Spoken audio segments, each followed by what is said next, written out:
إن الحمد لله نحمده ونستعينه ونستغفره ونعوذ بالله من شرور أنفسنا وسيئات أعمالنا من يهده الله فلا مضل له ومن يضلله فلن تجد له وليا مرشدا وأشهد أن لا إله إلا الله وحده لا شريك له وأشهد أن محمدا عبده ورسوله وصفيه من خلقه وخليله أدى الأمانة وبلغ الرسالة ونصح الأمة وجاهد في الله حق جهاده حتى أتاه اليقين أما بعد فصلوات الله ربي وسلامه عليه وعلى آله وأصحابه وسلم تسليما كثيرا.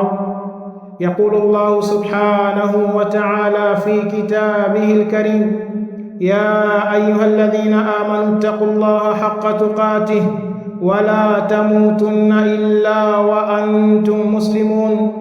يا أيها الناس اتقوا ربكم الذي خلقكم من نفس واحدة وخلق منها زوجها وبث منهما رجالا كثيرا ونساء واتقوا الله الذي تساءلون به والأرحام إن الله كان عليكم رقيبا. واعلموا أحبتي في الله أن أحسن الحديث كتاب الله تعالى وخير الهدى هدى نبينا محمد صلى الله عليه وسلم وشر الأمور محدثاتها وكل محدثة بدعة وكل بدعة ضلالة وكل ضلالة في النار. أعاذنا الله جميعا من النار. آمين آمين.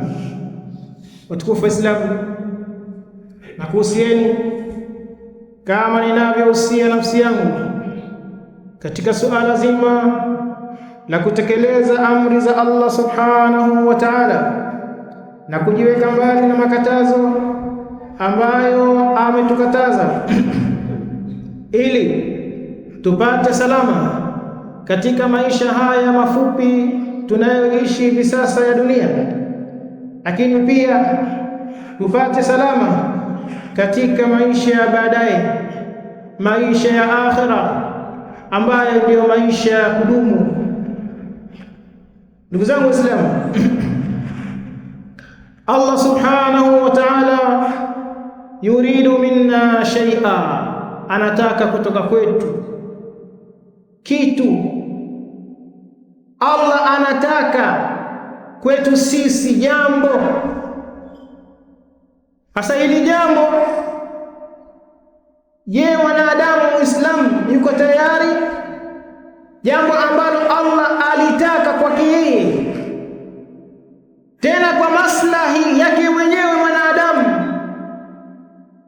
Hicho anachokitaka Allah subhanahu wa ta'ala kwamba ni maslahi yetu wenyewe. Kwa hiyo Allah anakitaka hichi kitu kwetu sisi. Ni kitu gani ndugu yangu Muislamu? Allah subhanahu wa ta'ala anasema, wallahu yuridu an yatuba alaykum, Allah anataka kwenu nyinyi awape msamaha, awasamehe. Hili jambo la kutoa msamaha Allah analitaka kwa waja wake. Je, waja wako tayari kusamehewa na Allah subhanahu wa ta'ala? Na Allah anasema, ala tuhibbuna an yaghfira Allahu lakum, hivyo nyinyi hampendi kusamehewa na Mola wenu? Huyu Mola wenu anataka awasamehe au hampendi kusamehewa? Ndugu yangu Muislamu, haya ni mapenzi makubwa anayoonyesha Allah kwa waja wake, kwamba anataka awasamehe wasije wakafa na mizigo ya madhambi, wakatisika wakati wa kufa, wakiwa makaburini mwao, wakiwa katika kisimamo cha siku ya Kiyama, lakini pia asiwaingize motoni. Sasa anataka awasamehe wakiwa wapo duniani, kwa sababu anayekufa na dhambi, ndugu yangu Muislamu, atapata mateso. Kuna Waislamu wamo makaburini wanateseka kutokana na dhambi walizonazo, hawakutubia, hawakupata muda wa kuomba msamaha wao, waliona bado muda wa kuishi duniani, kutokana na dhambi zao wanateseka ndani ya makaburi. Kuna wengine hataishia hapo, siku ya Kiyama kwenye kisimamo watateseka kutokana na dhambi zao, na kuna wengine Allah atawatia motoni kwa sababu walikufa na dhambi. Halafu baada ya muda ndio waje watolewe, halafu ndio waingize peponi. Sasa Allah anasema nataka niwasamehe kabla hamjaondoka ulimwenguni. Je, mko tayari kusamehewa na Allah? Au hampendi nyinyi kusamehewa na Allah? Kama ni hivyo, Allah anatangaza katika Qur'ani, wasari'u ila maghfiratin min rabbikum, kimbilieni haraka kutaka msamaha unaotoka kwa Mola wenu. Allah tayari ametangaza kwamba yeye anasamehe na anataka awasamehe. Kwa hiyo hebu kimbilieni haraka sana, msipoteze muda, kwa sababu uhai wako uko kwake yeye. Hujui muda gani utaondoka ulimwenguni. Kwa hiyo fanya haraka kabisa kuomba msamaha kutokana na dhambi ulizo nazo. Kila mmoja anajifahamu na anayafahamu makosa yake, madhambi yake. Kwa hiyo anachokisema, fanyeni haraka, kwa sababu uhai uko katika muda maalum. Ukimalizika muda, hupewi fursa tena, ndugu yangu Muislamu. Ukifa na dhambi, huwezi ukaingia peponi mpaka usafishwe na dhambi ulizo nazo. Kwa hiyo Allah subhanahu wa ta'ala anatuambia tufanye haraka, wasari'u, kimbilieni, fanyeni haraka kutokana na madhambi mlionayo, muombe msamaha unaotoka kwa Mola wenu. Na Allah subhanahu wa ta'ala ameweka ahadi kwa atakayeomba msamaha. Allah ameweka ahadi ya kusamehe, wallahu ya'idukum maghfiratan minhu, na Allah subhanahu wa ta'ala anakuahidini msamaha unaotoka kwake yeye. Ukiamua kusamehewa na Allah, ukiamua kwamba tayari na madhambi yangu leo nataka nisamehewe, Allah tayari ameweka ahadi hiyo ya kutoa msamaha kwa anayetaka kusamehewa. Ndugu yangu Muislamu, min ajli dhalika, kwa ajili ya hilo ndio Allah subhanahu wa ta'ala kwa mapenzi yake na huruma zake, jaana bi Ramadhan, akatuletea Ramadhani, akatuletea huu mwezi, liyakuna sababan, iwe ni sababu ya kusamehewa hayo madhambi, ya kufutiwa hayo makosa tulionayo. Kwa hiyo Allah ametuletea huu mwezi, na ndio Mtume sallallahu alaihi wasallam akatoa maneno makali kabisa kwamba amekula hasara mtu ambaye amefikiwa na Ramadhan. Raghima anfu rajulin dakhala alayhi Ramadhan, ni hasara kubwa kabisa itakayompata mtu ambaye kafikiwa na mwezi mtukufu wa Ramadhan. Thumma salakha, kisha ukaondoka mwezi wa Ramadhan, falam yughfar lahu, kisha yeye asisamehewe, asipate msamaha wa Allah. Haya ni maangamivu anaombewa huyu mtu. Kwa hiyo sisi, ndugu zangu Waislamu, tusije tukawa katika hao waliokula hasara. Allah katuletea mwezi mtukufu wa Ramadhan iwe ni sababu ya kusamehewa makosa tulionayo, kufutiwa dhambi ambazo tulizonazo, kwani sisi ni wanadamu. Hakuna sinayezungumza wala unanisikiliza aliyekosekana na madhambi. Kawaida mwanadamu ni mkoseaji, na Allah hili ndio analifahamu, na ndio akatuwekea huu msamaha, anataka atusamehe. tusije ondoka ulimwenguni tumekasirikiwa na Allah, tusije tukaondoka ulimwenguni tuna madhambi, twende mbele yake tuko safi kabisa, tuishi maisha ya kaburini tuko safi kabisa. Kuna watu ndani ya makaburi wallahi wanapata raha, wanaishi maisha mazuri kabisa, wanapata upepo wa peponi. Nani hao? Hawakufa na dhambi hao, walitubia, waliomba msamaha hao, kwa sababu huadhibii isipokuwa kwa kosa. Hasa makosa ulionayo wewe umeyaombea msamaha, umekufa huna dhambi, unaanza kula raha ndani ya kaburi lako. Na watu waomba dua pale, ya Rabbi aqim saa, hebu kisimamishe tena kiyama tukapate raha za huko. Ikiwa huku tukaburini raha ndio hizi. Lakini nani hawa? Ni wale ambao walitaka msamaha wa Allah alipoutangaza, basi wakajitahidi, wakajikaza, wakajipanga kupata msamaha wa Allah subhanahu wa ta'ala. Ndugu yangu Muislamu, Mtume sallallahu alaihi wasallam anasema, man sama ramadhana imanan wa ihtisaba, atakayefunga mwezi mtukufu wa Ramadhani, kafikia Ramadhani akafunga akawa na imani thabiti, imani ya kweli ya kumwamini Mola wake na mtume wake sallallahu alaihi wasallam, lakini wahtisaba, akafunga kwa ajili ya kutarajia malipo. Sio anafunga ni ada kwamba kija Ramadhani tunafunga tunaftari jambo limeisha. Hapana, lengo lake anataka huu ujira, ihtisaba, anataka malipo. Sio afunge tu kwa matokeo alfajiri mpaka jioni siku imepita. Hapana, lengo lake anataka msamaha, kwa sababu Allah ametangaza huu msamaha. Kwa hilo ndio lengo. Ikiwa mtu atafunga kwa lengo hili, Mtume sallallahu alaihi wasallam anasema ghufira lahu ma taqaddama min dhanbihi, hupata msamaha huo aliotangaza Allah, huyu anaupata kwa sababu ametekeleza masharti. Kwanza ana imani, si mshirikina huyu, lakini pia anafanya jambo hili kwa kutarajia malipo, kwamba Allah subhanahu wa ta'ala amlipe. Kwa hiyo ukifunga, ndugu yangu Muislamu, tarajia malipo kutoka kwa Allah subhanahu wa ta'ala. Na ndiyo wenzetu wakalifahamu hili. Umar radiyallahu anhu anasema, laysa as-siyamu min ash-sharabi wat-ta'ami wahdahu, kufunga si kujizuilia na kunywa na chakula peke yake. Hapana. Ndio ukaona hapo kwamba mtu amefunga, kuna watu wafunga lakini msikitini hawaingii. Funga gani hiyo? Ni funga gani? Ndio funga hii kwamba mtu asamehe makosa yake? Hapana.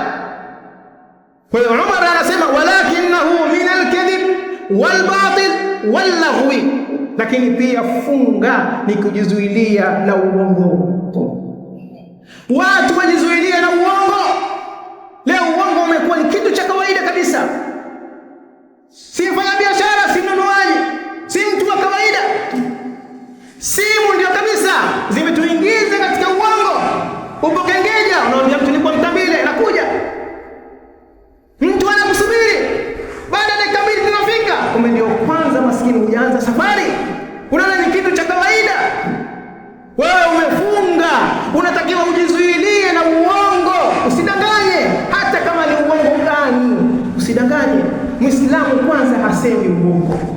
Na haya ni maneno ya Mtume sallallahu alaihi wasallam kwamba al-mu'min la yakdhib, muumini hasemi uongo. Kwa mtu aizuie funga yake, ajihifadhi na kusema uongo, ahifadhi asiseme maneno ambayo hayana maana, lakini maneno tupuuzi pia ajihifadhi. Na ndio radiyallahu anhu Abu Huraira wa ashabu idha samu jalasu fil masajid, wao walipokuwa wakiwa wakati wafunga wanakaa msikitini. Hasa kinachowaweka msikitini nini? Waqalu, na wakasema nutahiru sawmana, tunazisafisha funga zetu. Kuna msamaha umetangazwa na Mtume sallallahu alaihi wasallam, mtu atasamehewa. Kwa hiyo sisi tunakaa msikitini tuzihifadhi hizi funga.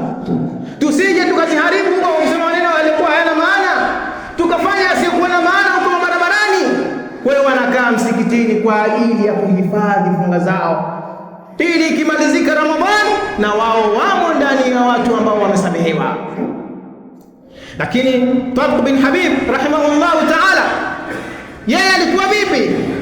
Kana fi yaumi saumihi, ilipokuwa katika wakati wa funga yake, akifunga yeye, yadkhulu baitahu, anakaa nyumbani kwake, hatoki. Fala yakhruju illa lisalati, hatoki isipokuwa kwa ajili ya sala. Anatoka nyumbani msikitini, msikitini nyumbani, nyumbani msikitini. Haya ndiyo maisha yake, anahifadhi funga yake, anatarajia kwamba Ramadhani ikimalizika na yeye aingie katika watu ambao wamesamehewa makosa yao yaliyopita. Ndugu zangu Waislamu, lakini pia katika jambo la kupata msamaha wa Allah, Mtume sallallahu alaihi wasallam anasema, man qama Ramadhan, atakayesimama kisimamo cha Ramadhani akasali sala ya tarawih imanan, ana imani thabit, wahtisaba, anatoka nyumbani kwake anakuja msikitini, anataka haya malipo, kwa sababu kuna malipo yametangazwa na Mtume sallallahu alaihi wasallam, alladhi la yantiqu anil hawa, hasemi kwa matamanio ya nafsi yake. Huo ni wahi unaotoka kwa Allah. Waja wangu waambie haya maneno. Kwa hiyo akaja msikitini kwa ajili ya sala ya tarawih, anatarajia malipo kwa Allah, amlipe. Ghufira lahu ma taqaddama min dhanbihi, asamehewa makosa yake yaliyopita. Ndugu yangu Muislamu, siku 29 au 30 kweli zitushinde sisi kujikaza na kujitahidi tukaisali sala ya tarawih ndani ya hichi kipindi, tukapata msamaha wa Allah. Na Allah tayari kashatoa kauli yake, ataka awasamehe. Nyie fanyeni hili hapa, jitahidini, jikazeni, haya masiku ni machache kabisa, hebu jitahidini, nitakupeni msamaha. Sasa angalia ndugu yangu Muislamu, swala yako ya tarawih, angalia imamu wako anayekusalisha tarawih, je, atakufikisha katika lengo? Hiyo sala ya tarawih unayosali, angalia lile lengo langu mimi la kupata msamaha baada ya swala hii litapatikana. Ikiwa litapatikana, lazimiana naye. Ukiona kwamba lengo lako halipatikani, achana na msikiti, tafuta msikiti mwingine ambao utapata hili lengo. Ndugu yangu Muislamu, kuna watu wanaswali, mwisho wa swala zinachukuliwa zile swala, mtu anatupiwa nazo mguu, hazifai. Usije ukafanya maskhara, huu ni msamaha haupatikani. Swala hii haipatikani nje ya Ramadhani. Jitahidi ndugu yangu Muislamu, simama usiku kwa ajili ya Allah, kutaka radhi za Allah, lakini uiswali swala anavyotaka Allah subhanahu wa ta'ala.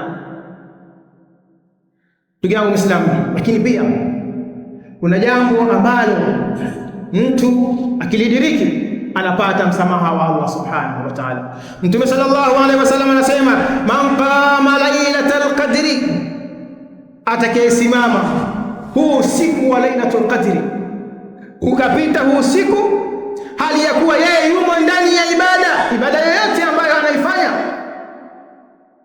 imanan, ana imani ya kweli, wahtisaban, anakaa mwenyewe anafanya ibada, anatarajia malipo, anatarajia Allah ampe msamaha.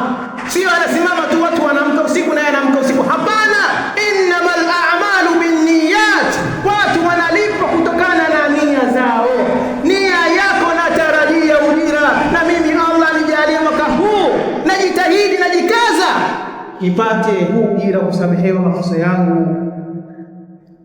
Mtume anasema, ghufira lahu ma taqaddama min dhanbihi, asamehewa makosa yake yaliyopita. Siku moja tu. Hal ista'adakta, je, umejitayarisha na huu siku? Matayarisho yako yakoje ya kuidiriki hii siku? Kila kitu kinataka maandalizi. Je, maandalizi yako tayari kushaandaa kwamba na wewe katika huu siku uwepo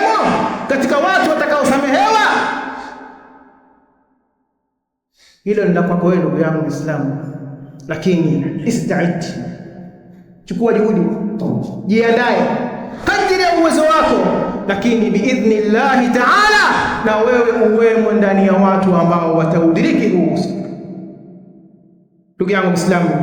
Lakini katika mambo ambayo ni sababu ya mtu kusamehewa makosa yake, al-a'malu salihah, matendo mema.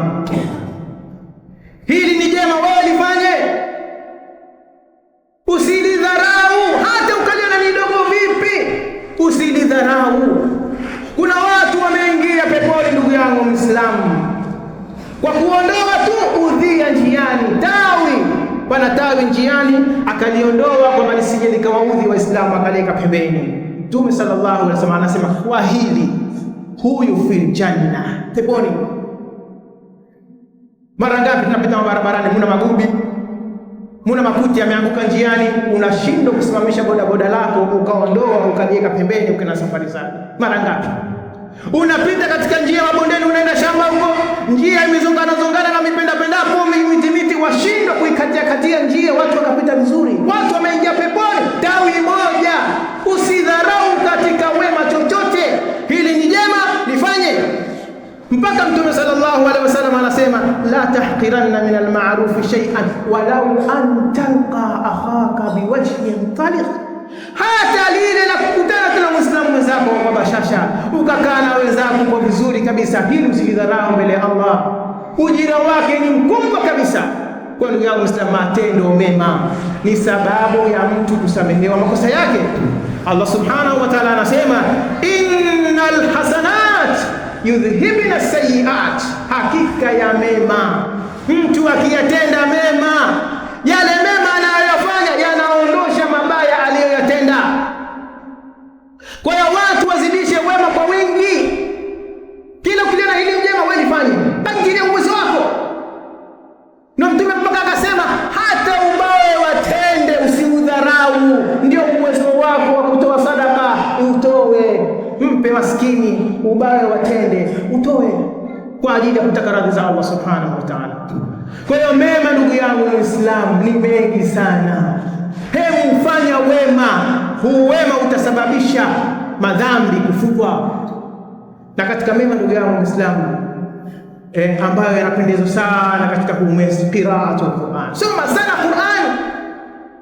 Hili ni jambo jema, linapendeza kwa Allah subhanahu wa ta'ala. Jitahidi, jikaze, pahala popote, muda wowote, wewe soma tu. Ndio mpaka Mtume sallallahu alaihi wasallam, angalia umma ulivyohurumiwa, umma unavyopendwa. Wallahi matendo madogo kabisa, lakini ujira wake ni mkubwa sana kabisa. Mtume sallallahu alaihi wasallam akasema kuna sura kama mtu sura hiyo ataisoma mara moja, ujira wake na malipo yake ni sawa sawa na mtu aliyesoma thuluthi ya Qur'an. Akisoma mara mbili, thuluthi mbili.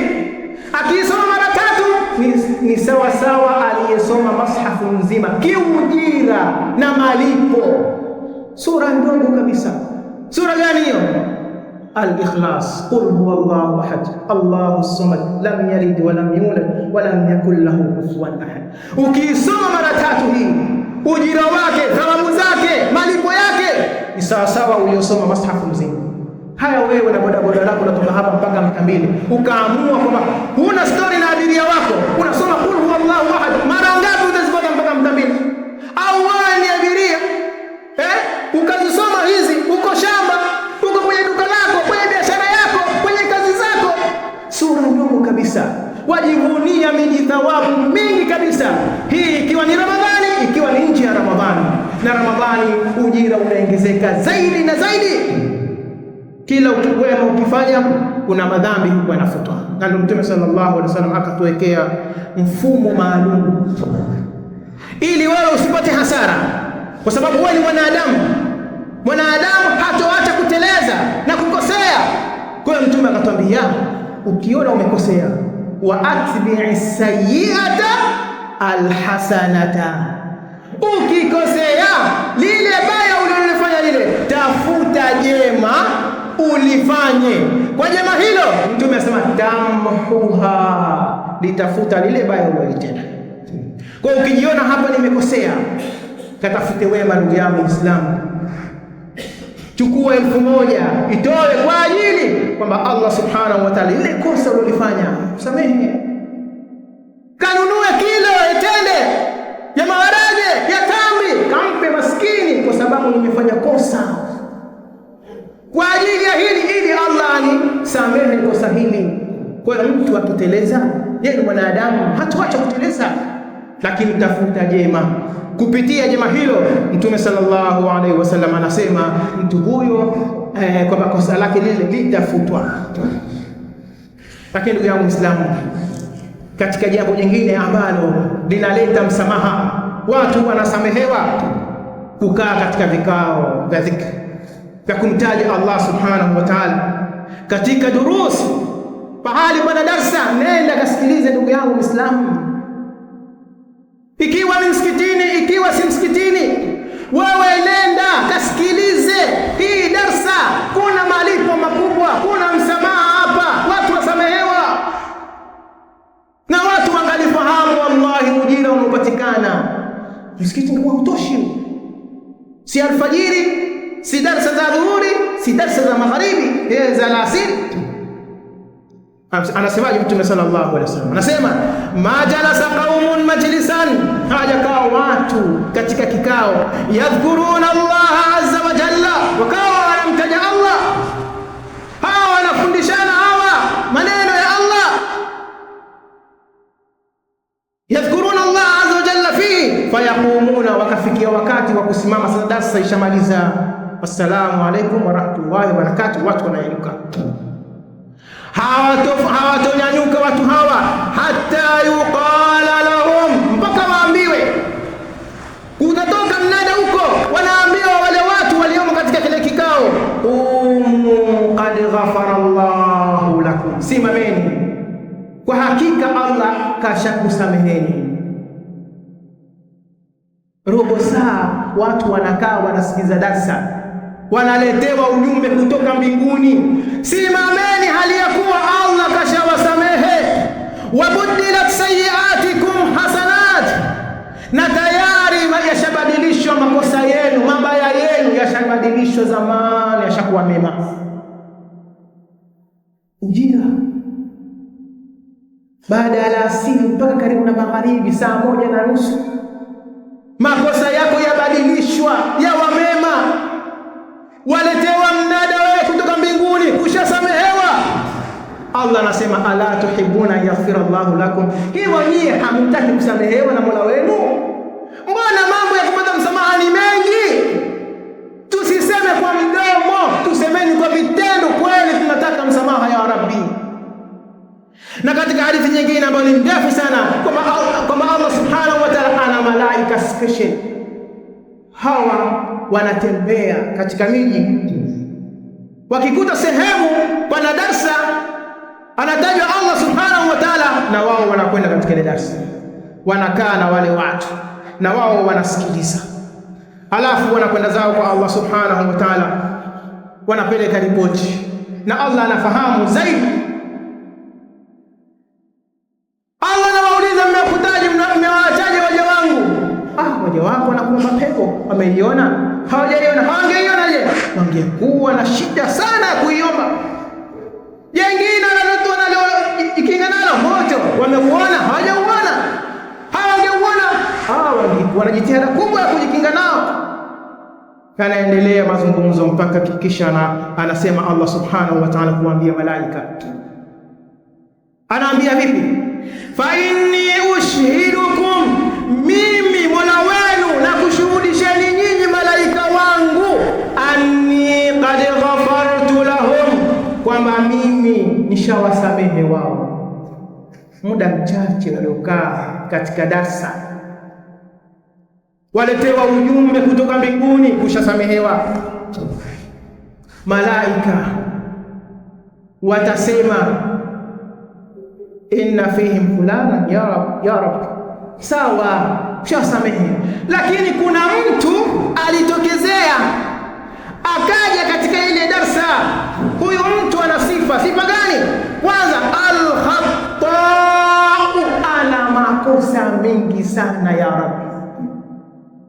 halafu lam yuridhum, yeye hakuja kwa ajili ya darsa, innama jaahum lihaja, alikuwa na shida huyu.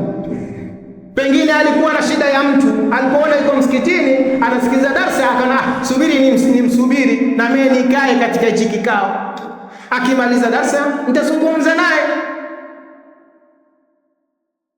Allah akawajibu, fayaqul humul qawmu, hao watu waliokaa katika hicho kikao hicho, ni hao ni watu la yashqa lahum jalisun, hakuna bimaana hapatikani muovu katika vikao kama hivyo. Na huyo na yeye ameingia katika msamaha, hakukusudia, lakini kaja kakaa baraka za wale watu waliokaa katika kile kikao na yeye akazipata. Hapa tunarahibishwa watu wahudhurie katika majlis kama zile. Hawapatikani watu waovu, hata kama ni muovu Allah akupa msamaha. Lakini pia hapa tunatakiwa watu washikamane na watu wema. Watu wema ukishikamana nao, ukiwa nao karibu, kuna khairi nyingi utazipata, hata kama si mfano wa wao wewe, lakini ukawa nao karibu, ukashikamana nao wakiwa katika darasa mnakwenda, Allah subhanahu wa ta'ala anakupa ujira mkubwa. Ndugu yangu Muislamu, haya ni katika mambo ambayo watu husamehewa makosa yao. Aqulu ma sami'tum wa astaghfirullah.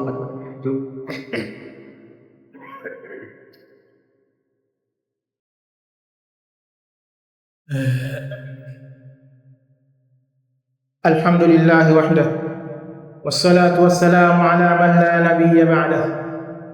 Watukufu Waislamu, bado tunafahamishana mambo ambayo yatatupelekea sisi kupata msamaha wa Allah, hasa tumo ndani ya mwezi ambao ni sababu ya kupata msamaha wa Allah, na Allah tayari ametuahidi msamaha na ataka kutusamehe. Qala sallallahu alayhi wasallam, Mtume sallallahu alayhi wasallam anasema, man akala ta'aman, yoyote atakayekula chakula, ikiwa ni kopo ya tende, ikiwa ni iftari yako, ikiwa ni daku, ikiwa umekwenda sokoni ukanunua juisi, ikiwa ukanunua urojo, chipsi, ukala chochote, maadamu tayari alhamdulillah wewe umekula chochote kile. Man akala ta'aman faqala, baada ya kula akasema haya maneno, alhamdulillahi alladhi at'amani hadha wa razaqanihi min ghairi hawlin minni wala quwwa. Akasema haya maneno baada ya kula chakula chake, ikiwa ni chakula chingi, ikiwa hata kama ni kokwa ya tende, chochote madam sikala, akasema haya maneno kumshukuru Mola wake, alladhi at'amani hadha, ambaye amenilisha mimi hichi chakula, wa razaqani, na akaniruzuku mimi, hii ni riziki Allah kaniruzuku, min ghairi hawli minni wala quwwa, si hila, si ujanja huu kwamba labda ndio na pesa nyingi. Kwani wangapi wana mapesa? Wana pesa mabilions, lakini hawasubutu kula chakula. Sile mafuta, usile chumvi, usile hivi, na pesa zake tele anazo. Anaweza akatokelea sio msikitini na pesa zake zikabakia, lakini Allah kamzuilia kula, huliji. Kwa wewe Allah kakupa uwezo, ukakila, ukamshukuru, basi na hila na ujanja wowote. Kuna ujanja wewe, wala quwwa, wala nguvu. Una nguvu wewe ya kuchukua tonge ukaitia mdomoni? Una nguvu? Ni uwezo wa Allah, ni huruma za Allah, ni mapenzi ya Allah. Yeye ndiye aliyekupa. Ukalikubali hilo, ukalikiri hilo kwa Mola wako, faida yake ni nini? Mtume anatabiaje? Anasema ghufira lahu ma taqaddama min dhanbihi, asamehewa makosa yake yaliyopita. Maneno machache kabisa. Mara ngapi wewe unakula Maneno haya utayasema mara ngapi? Wewe wasamehewa tu, wasamehewa tu. Ndugu yangu Muislamu, maneno machache lakini ujira wake ni mkubwa kabisa. Lakini pia ndugu yangu Muislamu, katika mambo ambayo mtu anasamehewa, at-tasbihu wat-tahmidu wat-takbir, kumsabihi Allah, kumsifu Allah, kumtukuza Allah mara 33 baada ya sala. Mtume sallallahu alaihi wasallam anasemaje? Man sabbaha Allah dubura kulli salatin 33, atakayemsabihi Allah kila baada ya sala mara 33, subhanallah subhanallah subhanallah mpaka 33. Wa hamidallah 33, akamsifu Allah alhamdulillah alhamdulillah alhamdulillah mpaka mara 33 zikatimia. Wa kabbara Allah 33, akamtukuza Allah akasema Allahu akbar Allahu akbar Allahu akbar mpaka mara 33. Fatilka 99, hizo ni 99.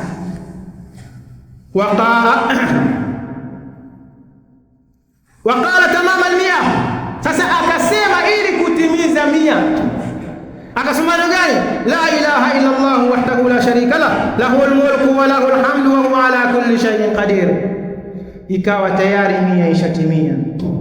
Kila baada ya sala ukakaa kitako, ukawa huna haraka ya kutoka msikitini, ukisha swali ukayasema haya maneno, kuna faida gani inayopatikana? Mtume anasema ghufirat khatayahu, makosa yake husamehewa. Wa in kanat mithla zabadil bahri, hata kama makosa aliyonayo mfano wake kwa wingi mfano wa kofu la bahari. Wewe angalie katika hii dunia kuna bahari ngapi? Makofu yakoje? Hata kama madhambi yako yafika mfano huo, wewe wasamehewa. Maneno ya dakika 2 kama yanatimia baada ya sala, ukawa una haraka ukamsabihi Allah, ukamsifu Allah, ukamtukuza Allah, malipo yake ni hayo. Ala tuhibbuna yaghfir Allahu lakum, hivyo nyinyi hampendi kusamehewa na Mola wenu? Msamaha ndio huu, isije ikakupita ndugu yangu Muislamu. Usiwe na haraka baada ya sala, jitahidi sana. Lakini pia Mtume sallallahu alaihi wasallam anasema man qala, atakayesema haya maneno haya, astaghfirullah alladhi la ilaha illa huwa alhayyul qayyum wa atubu ilayhi, atakayesema haya maneno astaghfirullah alladhi la ilaha illa huwa alhayyul qayyum wa atubu ilayhi, haya maneno atakayesema, kuna faida gani ya Rasulullah? Anasema ghufira lahu, kusamehewa huyu. Wa in kana farra min az-zahfi, hata kama kafanya kosa kubwa la kukimbia vitani. Kukimbia vita ni katika alkabair, makosa makubwa kabisa, lakini kwa sababu ya haya maneno huyu asamehewa. Maneno machache kabisa, hayachukui hata sekunde 10, ushayamaliza, wapewa msamaha. Au hutaki msamaha wa Allah wewe ndugu yangu Muislamu? Kisha Mtume sallallahu alaihi wasallam anatuambia tena, man qala la ilaha illa Allah wahdahu la sharika lah, lahul mulku wa lahul hamdu wa huwa ala kulli shay'in qadir fi yawmi 100 marra, atakayesema haya maneno asubuhi mara 100, akakaa mwenyewe akatenga muda wa dakika zake 5 anayasema haya maneno, la ilaha illa Allah wahdahu la sharika lah, lahul mulku wa lahul hamdu wa huwa ala kulli shay'in qadir. Ikiwa ni msikitini, ikiwa ni nyumbani kwake, ikiwa ni njiani, popote, madam imetimia 100, kuna faida gani? Mtume anazitaja faida. Kwanza, kanat lahu adlu 10 riqab, malipo yake kwanza, huyu malipo yake ni mfano wa mtu aliyeacha watumwa huru 10. Unajua faida ya kuacha mtumwa huru ni faida kubwa sana kabisa.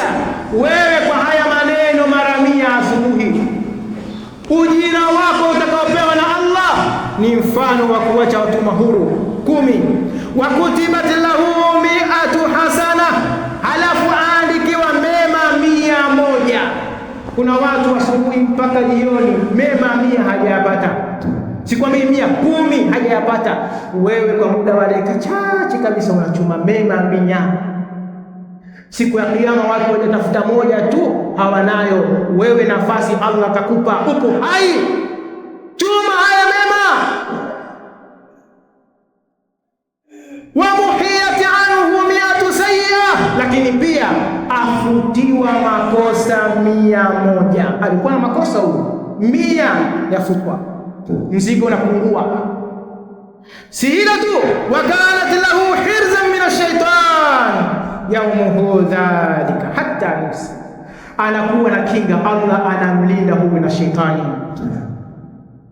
siku yake yote mpaka ifike jioni. Yeye yupo katika ulinzi, ana ulinzi maalum anapewa na Allah subhanahu wa ta'ala, na kukingwa na huyu shetani. Kisha Mtume anasema walam yati ahadun afdala mimma jaa bihi. Halafu anasema Mtume haji na mtu na bora lolote atakalolifanya kuliko alilofanya yeye, illa radda ahadun amila akthara min dhalik, labda na mwingine kafanya kama hivyo, halafu akafanya na mengine, huyu ndiye atakaye kushinda. Maneno machache, nachukua muda mdogo, lakini ujira wake ni mkubwa kabisa. Ndugu yangu Muislamu, mambo ni mengi sana na muda ni mchache. Namalizia maneno ya Mtume sallallahu alaihi wasallam yanayosema kuhusiana na sayyidul istighfar, bwana wa istighfar. Ukitaka uombe msamaha, kuna dua hiyo muhimu sana, jitahidi sana kuisoma. Huyo ni bwana wa istighfar, kwa sababu ni maneno ambayo yamekusanya mambo mengi kabisa. Unajidhalilisha kwa Mola wako, unakubali ahadi ambazo zimewekwa. Mtume sallallahu alaihi wasallam anasema, man qala, atakisema Allahumma anta rabbi la ilaha illa anta khalaqtani wa ana abduka wa ana ala ahdika wa wa'dika mastata'tu a'udhu bika min sharri ma sana'tu abu laka bi ni'matika alayya wa abu bi dhanbi faghfir li fa innahu la yaghfiru dhunuba illa anta. Ukasema haya maneno asubuhi. Mtume sallallahu alaihi wasallam anasema, wa man qalaha minan nahari muqinan biha, atakayesema hayo maneno wakati wa asubuhi ana yaqini naye na anachokisema, famata min yaumihi, akafa ile asubuhi yake, kabla an yumsia, kabla hajafika jioni, baada ya kusema hayo maneno saa 5 saa 6 huko, maskini akafa. Mtume anasema fahuwa min ahli aljanna, huyo ni mtu wa peponi kwa kusema haya maneno, ana yakini nayo katika moyo wake. Ameyasema asubuhi, lakini kwa bahati muda wake wa kuishi ushamalizika, jioni hakufika. Huyo min ahli aljanna, na sisi lengo letu ni pepo. Mambo haya kutuingiza peponi ni haya hapa. Wa man qalaha min al-layli, na atakayesema jioni, wa huwa muqinun biha, ana yaqini nayo na anayasema, famata qabla an yusbiha, akafa kabla hajafika asubuhi, akafa usiku, akafa usingizini, usiku asubuhi hakuifika, fahuwa min ahli aljanna. Mtume asema huyo ni mtu wa peponi, maneno ambayo tena dakika moja hazichukui. Ndugu yangu Muislamu, Allah anatuambia ala tuhibbuna yaghfira Allahu lakum, hivyo nyinyi hamtaki kusamehewa na huyu Mola wenu? Kakuleteni Ramadhani, kakuwekeni ibada ndogo kabisa, lakini ujira wake ni mkubwa, msamaha umejaa sana. Kisha Mtume sallallahu alaihi wasallam anasema tuba, ni pongezi, furaha. Mtu atajisikia furaha lini? Hiyo siku ya Kiyama. Nani huyo? liman wajada fi sahifatihi istighfaran kathira, yule ambaye atakuta daftari la kila mema limejaa msamaha tele, kila kifungua pana msamaha, kaomba msamaha sana. Huyu siku ya Kiyama atafurahi sana. Watu wanakusanyika, watu wanateseka, yeye yumo ndani ya furaha. Kilichomfurahisha nini? Istighfari zake, alikuwa anaomba msamaha sana. Ramadhani ndio kabisa hii, kila wakati kula astaghfirullah wa atubu ilayh, astaghfirullah alazim alladhi la ilaha illa huwa alhayyul qayyum wa atubu ilayh, rabbi ighfirli rabbi inni dhalamtu nafsi faghfir. Yeye aomba msamaha tu kila wakati, akitembea kabla ya kulala, kwenye shughuli zake aomba msamaha kwa wingi. Mtume anasema huyu atakuwa na furaha siku ya kiyama kwa kuzikuta zile istighfari ni nyingi sana kabisa. Ibadallah, ndugu zangu Waislamu, ayamu shahri tamdi sarian, fahamu kwamba siku za Ramadhani zinakwenda sana, na ndio Allah akasifu ayama ma'dudat, ni siku zenye kuhesabika. Shuddul himma, himma zetu bado tupo na nafasi, tuzikaze hizi himma ambazo tunazo, tujikaze, tuwe na himma kubwa ya kutenda mema. Wasta'inu billah, takeni msaada kwa Allah. Allah ndiye anayetoa msaada ya kufanya mema. Wewe kufanya mema, ndugu yangu, si ujanja wako wala si nguvu yako, ni msaada Allah, huruma zake takupa. Taka msaada kutoka kwake. Wabtaghu thawani. Ndugu yangu Muislamu, hizi sekunde hizi tuzibatize katika mambo mema. Wa kullama sa'abat alaykum ibada, kila ikiwa kwamba kuna uzito kwenye ninyi, kuna ibada wataka ufanye lakini kuna uzito, hauqilu, semeni la haula wala quwwata illa billah. Allah kupeni nguvu, wasallallahu at-tawfiq al-i'ana ala ta'atihi, na muombeni Allah akupeni tawfiki, akupeni msaada ili kutekeleza taa zake. Taka msaada kwa Allah, Allah kusaidie, ya Rabbi nijalie nisome sana Qur'an, ya Rabbi nijalie kadha wa kadha. Muombe Allah, taka msaada kwa Allah. Wa hanian, na nipongeze kubwa liman ijtahada wastaghallaha bil ibadat, kwa atakijitahidi na akazitumia hizi dakika na sekunde katika ibada ya Allah subhanahu wa ta'ala. Nas'alullah an yaj'alana mimman sama wa qama Ramadan imanan wa ihtisaban, wa nas'alullah an yataqabbala minna salihal a'mal. اللهم صل على محمد وعلى ال محمد كما صليت على ابراهيم وعلى ال ابراهيم انك حميد مجيد. اللهم بارك على محمد وعلى ال محمد كما باركت على ابراهيم وعلى ال ابراهيم انك حميد مجيد. اللهم اغفر للمؤمنين والمؤمنات والمسلمين والمسلمات الاحياء منهم والاموات برحمتك يا ارحم الراحمين. عباد الله، قوموا الى صلاتكم يرحمني ويرحمكم.